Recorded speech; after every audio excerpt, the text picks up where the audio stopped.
Improve कैसे कर सकते हैं अवॉइडेंट पर्सनैलिटी वाले लोग अपने रिलेशनशिप को? क्योंकि ये लोग जो है वो इस तरह के होते हैं कि लोगों को अपने ऊपर जो है वो अपने करीब नहीं आने देते। अपनी उस बार में जो उन्होंने अपने इर्द गिर्द एक बाड़ बनाया हुआ है, एक वॉल क्रिएट जो है वो की हुई है, उसमें लोगों को इन नहीं होने देंगे,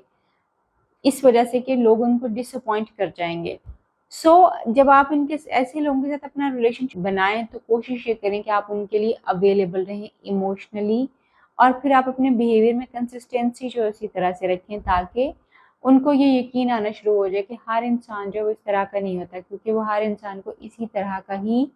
ट्रीट करते हैं कि जी ये तो लोग जो है वो यूजुअली आपकी एक्सपेक्टेशन के ऊपर पूरा नहीं उतरते और आपको छोड़ के जो है वो चले जाते हैं। अभी वो जो है वो आपके ऊपर अपना एंगर बहुत ज़्यादा मतलब वो शो कर सकते हैं। लाइक आप इसको आप समझ ऐसे सकते हैं कि लेट्स से कि आपका केयर गिवर या पेरेंट्स में से दोनों में से कोई एक जो छोड़ के गया, जब वो वापस, आप तब भी रो रहे थे जब वो छोड़ के गया,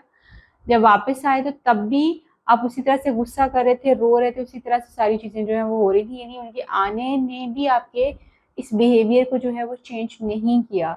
आप उसी तरह से डिसऑर्गेनाइज्ड ही रहे हैं। यू डिड नॉट अंडरस्टैंड कि अब वो वापस आ चुके हैं और आपकी चीजें जो है वो उन्होंने आपको केटर कर लिया। सो इस तरह के बिहेवियर के लोग जो होते हैं यूजुअली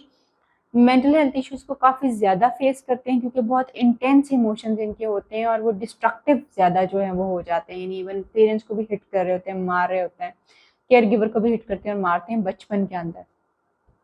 और फिर बड़े होकर भी उनका यही बिहेवियर बन जाता है। ये बहुत चैलेंजिंग जो है वो अटैचमेंट होती है जब ये लोग बड़े जिस तरह से हो रहे होते हैं उसी तरह से इनके अंदर यानी मेंटल हेल्थ प्रॉब्लम्स हो सकते हैं, पर्सनैलिटी प्रॉब्लम इन लोगों के बहुत ज़्यादा हो सकते हैं, वायलेंस इन लोगों में बहुत ज़्यादा जो है वो